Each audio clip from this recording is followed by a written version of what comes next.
Bow, bow, bow, bow. Oh. Oh, it's recording. Okay.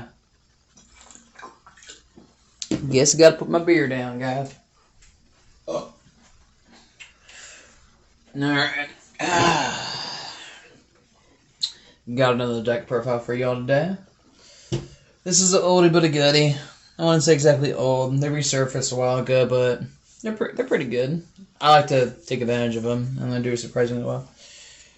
You can see a Hita sitting here, looking good, being hot, literally. I know. Fire Monster is a joke. Relax. But I'm going to go over Spirit Charmers today. Spirit Charmers was an archetype that was, it wasn't even really big. It kind of got skipped around back in the day. It has very strong potential though. And like the structures, people don't like the structure deck for it, but you can take anything and put your own twist to it and make it work, or you can just re-gut it and do the whole thing. Your choice. I've gotten good responses and results from both. Anyways, we're gonna go ahead and get started into this. For my particular ones, I actually only play the fire ones for the familiar possessed, and because the charmers and the possessed, they come in fire, wind, light, dark, water. So I'll just go ahead and elaborate. So we're gonna go with familiar possessed Hita. Let's see, I'm pretty sure I played two of her. Yes I do. Yes I do. Two of the Hitas. Hita is 1850 spellcaster, 4-star. You can special summon her from your hand by sending one face of Hita the fire charmer and adding one fire monster you control to the graveyard. And one face of fire monster you control to the graveyard. Well, her. You get it. And then she special summons. She gets piercing. I don't really even bring them out, all their special summons. I bring them out a different way, personally, because I feel like her actual effect takes too much time to get her out, you know. There's other ways to do it. So, I run 3 familiar possessed Hita. I believe I run 2 familiar possessed winds. Yes, I do. Yes, I do. I got the old art, and then the much better, my favorite art out of all the familiar possessed is this girl right here. This one looks a lot better. She does the same type. All the familiar possessed effects are the exact same, but it specifies for the wind version of the water one. They all have meteor crash effect. You get it? Alright, so I also play the earth one as well. Usa. I play both Usas. I like the newer art better than the other one. Meteor crash effect. So, and then as for the charmers, the actual smaller versions of them, I play a Hita the fire charmer. I play the wind charmer. And that's actually it. And this is just to mainly to utilize off their traps that I will be explaining a little later. So we're gonna get those girls out the way. Let's put them over there. Then we'll go into the rest of the deck. I play Fairytale Luna. Pretty sure I play 2 of her right now. Fairytale Luna is awesome. She is easily the most annoying card in this deck. She's from the structure, yeah. But the fact that she's in the structure, I'd get through copies of it just for her and just for the other monster that I'm going to be discussing in a second. Well, no, second. Wow. Guess the beer is getting to me today. So, when she's normal, she can add a spellcaster monster 1850 attack from your deck to your hand, so any of the familiar possessed people. I run 2 of her because she also has an effect where she can quick effect something, and then your opponent can cancel it, but if they go to cancel it, they have to send something from their deck to the graveyard that is the exact same card.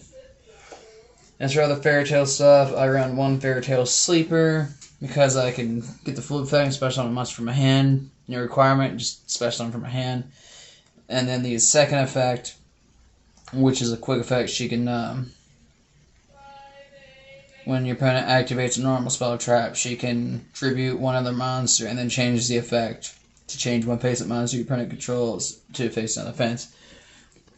So say if your opponent goes to use like Tornado Tribute, Lightning Vortex, anything like that. Normal spell trap. Normal. No quicks, no counters.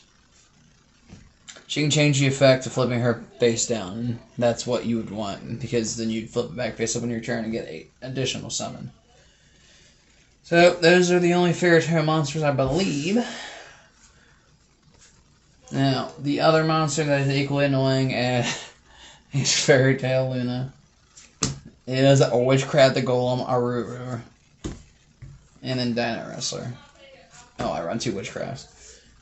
Witchcraft's nice. When your opponent activates a card effect, target one spellcaster monster you control, or target it for an attack. So if your opponent targets your spellcaster attack, you can quick effect, and you can target one card your opponent controls, or Witchcrafter spell card in your graveyard, summon this card from your hand, and if you do, return the targeted card to the hand. So she'll throw herself to the field from hand, and then bounce something else back to the hand. Very useful, very scary. Just needs to be in a spellcaster deck. I wish I had more of her. I'm probably going to, honestly, now that I'm talking about it, because I know my local card shop has the Charmer Structures, I'll probably go pick up a couple more just to get another Luna and 2-3 more her, because it's not the only spellcaster deck I run. So, we'll get them out of the way. Dino Wrestler and Keratops. Has a quick effect when you target and destroy something. You special summon from hand. If your opponent controls more monsters than you. He's a staple card. More of like almost a hand trap, but not a hand trap. So, we're going to go through the rest of the monsters. I run 2 Gigabytes because they get special summoned off of having a just controlling spellcaster. And if he sends the graveyard, he basically lets you grab another 1500 attack, 200 defense monster, except him from a grave and special summon it. So, cycling 2 Jig Boys. I run 2 Nocturus, Eater of the Nephris. He does the same thing, comes out the same way. If he goes to the graveyard, he can target one face-up monster you control, destroy it, and if you do, special summon him, so he can bring himself back in the cost of one of your monsters. They're mostly for spamming. Say if you have a handful of them, 1 Charmer, guess what? You're going to have 4 or 5 monsters on the field one turn. Just dump it.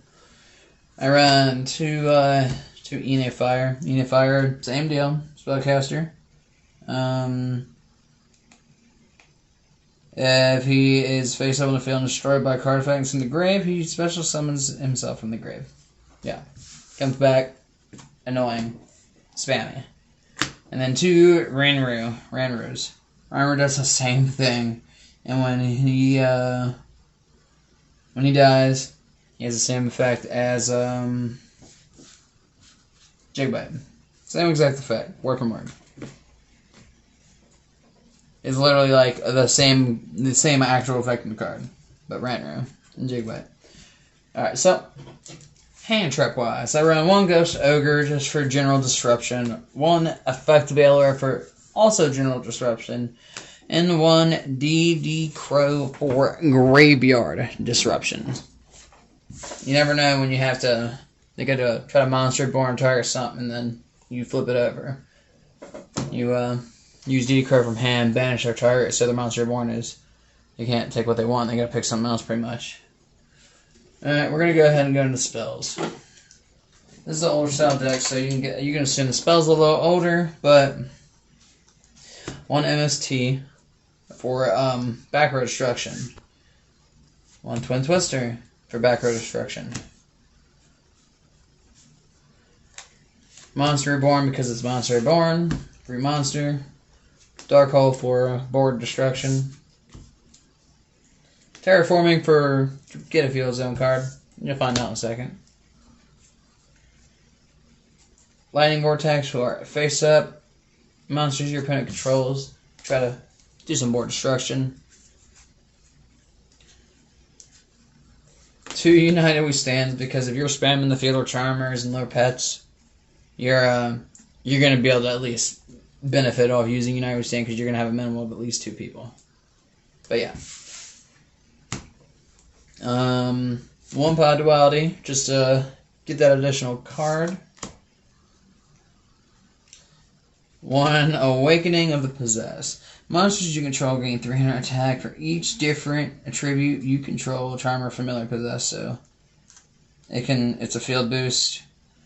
And then anytime you special or normal a 1850 attack monster, you get to draw a card, but it's only once per turn, so you're only going to benefit once. But it's draw power. Draw power is everything about this game anymore. 2 Secret Village of the Spellcasters. I would get the structure deck again just to get this card too. I only have 2 because I got 2 structure decks at the time before I decided to throw something together and then eventually turn it into something else. But you control a spellcaster, you lock your opponent out of activating spells. If you don't control a spellcaster, you're locked out. Your whole deck spellcasters, or at least your main ones, you're doing pretty good. This disrupts boards more often than I'm thinking, or that I've dealt with. It's been very useful once it's on the field and I have it active. It's pretty funny, actually. It's very disruptible. We run 2 Spirit Charmers. This is a fantastic spell card. It's their best spell card that's Charmer related. Discard 1 card, take 2 cards from your deck with different names from each other. That's Charmer monster and Familiar Possessed monster, or a Possessed spell or trap card. So you could potentially take a Charmer and then a Familiar Possessed, but I typically take a trap card and then I take one of my Familiar Possessed just so I have that monster ready to go. And you can obviously use its quick spell, quick speed. You can use it on your opponent's turn too. We're going to go into the trap cards now. We have a Terrenal Tribute for field destruction. Clear all the monsters. Dark Bribe to negate spells and traps, even though they draw a card. In my opinion, it helps me more than anything, so I'm willing to trade a card. They lose a card and gain one. Ultimate Providence for destruction on cards as well. Call the Haunted because it's like a temporary monster born. Bring stuff back from grave. Bottomless Trap Hole. It's an oldie but a goodie. I need to find something to replace my Bottomlesses. I use it still a lot for several decks. It targets them, but target 1 card, 1500 attack or higher. Banish it when it's special summon. Mirror Force for protection from being attacked. Destroy their monsters. Compulse. To target 1 card they control and put it back in the hand. I usually do it to extra deck monsters just because then they gotta remake them. Magic Cylinders to bounce reflect damage back to them that they did to me. I'm gonna go ahead and elaborate these 3 cards in. Possessed and Possessed Partnerships. Possessed Partnerships is going to let you special summon 1 spellcaster monster with 1500 defense from your hand or graveyard in a type position or face on defense. Now, 1500 defense is the, if I'm not mistaken, it's the defense of these familiar possessed monsters. Well, 1500 defense is Charmers, actually, and standard Charmers. No, it's both. It's actually both. You can grab a Charmer or familiar possessed and basically throw it back on the field. To give you something to give you a shield, give you something you need on the field for one reason or another. Usually I use it as a defensive card. But I've also used it to go out in the link plays too. So, and then you can banish this card, target 1 possessed, continue spell trap card in your graveyard and place it face up of the field. So you can basically use this and take your awakening, the possessed, and then put it back onto the field. Have it fresh. Unpossessed is where it's at. This is the card. This is that dude. Like this is the man. There you go. Charmer monsters you control can't be destroyed with battle, so battle protection for your little Charmers. Familiar possessed monsters you control attacks an opponent's monster, it gains 800 attack during damage calculation only, so gains attack for 800 buff for battle for the familiar possessed. A monster you control is destroyed by battle card effect while this card is already face up in your spell and trap ward zone. You can special summon 1 spellcaster at 1500 defense from your deck whose attribute is different from the one that was destroyed. So yeah, cycling. It's a very good card. It's awesome. Run 2. I run Spirit Fire Art and Kinarumi, and then Spirit Earth Art and Kuragane. Now Gane Unless you tribute an Earth monster, target one level 4 lower Earth monster from your graveyard and special summon it. So monster born with restrictions, kind of, for Earth monsters, which is fine because you have beasts and you can use it to get. And you can get a beast, sacrifice that, and then bring back Ulsa. And then Spiritual Fire Art Kirene, whichever one, I don't know. Tribute fire monster, inflict damage to your opponent equal to the original attack. You can use this in any fire deck, by the way. Any fire monster, like Lava Golem. You could throw your own Lava Golem on your side of the field and then sack it real quick to kill him. And then we have one more. This is a staple. Oh boy. Dimensional Barrier. Declare your monster types to Ritual Fusion, Sneaker, XYZ, or Pendulum. And it doesn't have links in there yet. This was made before links. And then basically your opponent can't. Your opponent can't, like, special summon any of those, or the one that you declared. And then the ones that are currently on the field. So say if you declared Synchro, and you already had a Synchro monster on the field, right? Well, your Synchro monster just got its effect negated until the end of the turn because of that trap card. So you want to use it wisely. I usually use it when very early, and it's pretty good. It's a good disruptor. It'll buy you a turn if they're trying to like throw out that big old fusion or anything like that. So we're going to go and elaborate the extra deck. You guys are probably curious about that anyways. I mean, I am. I made the deck, and I'm still curious about it. So we run a couple of XYZs. We run a Wind-Up Meister just so he can have extra attack and flip himself face down if he needs to. Honor Arc to steal one of their monsters and for survivability. Tornado Dragon because he's like a MST for 2 turns. And then Castiel the Sky Blast or Musketeer to get rid of cards on the field with his effect. So, I'm not really going to go over these too much. How I would just explain is a generalization of what they do. I mean, you can just read their actual effect too. Whichever, I'm not going to explain it. And then, you can see I'm still holding a pretty hefty extra deck. So, I'm going to,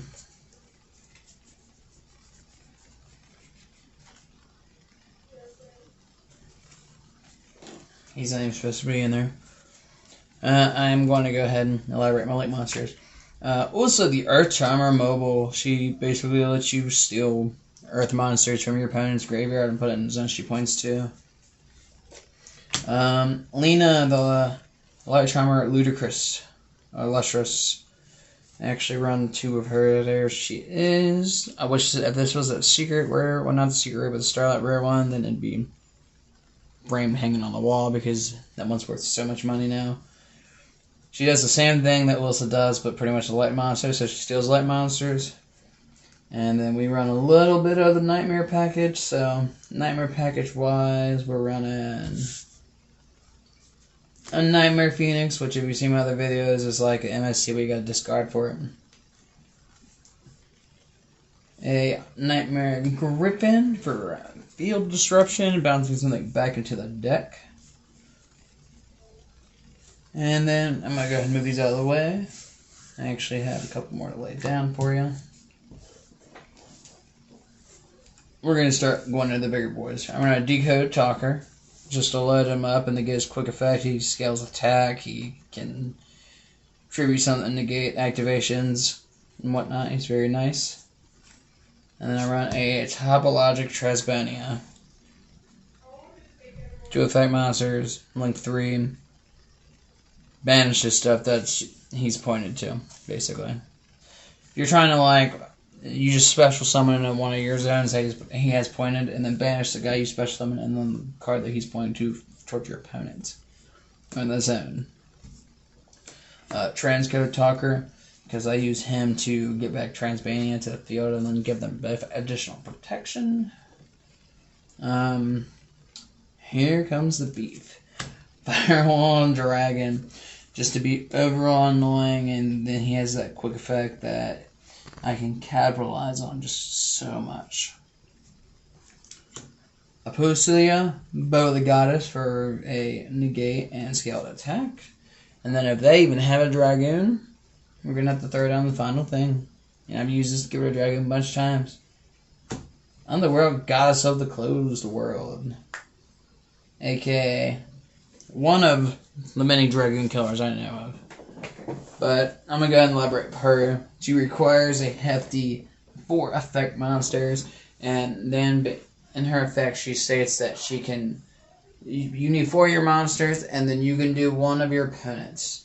And then once she hits the field, she has a quick effect that makes it where your opponent can have special summon it from graveyard. And she also has to be targeted directly in order to hit her with attacks. Well, effects like Sabrageki, Mirror Force, Dark Hole, Lightning Vortex, Lightning Storm. That stuff won't work on her. It has to specifically target her. It's a little weird because most people go for cards that have effects that don't target. Like they want cards that don't target. Well, Underworld Goddess is the opposite, and she prefers to be targeted because she's just that bitch. But, anyways, I'm going to go ahead and wrap her up here because I owe you guys a lot of content. I've been busy lately, so I'm going to go ahead and make it up to you. Put out a lot of videos. But that will do it. Let me know, like, and subscribe as usual. Let me know what you think. Let me know what kind of tattoo I should get on this hand. I'm just dumb enough to do it too. You never know.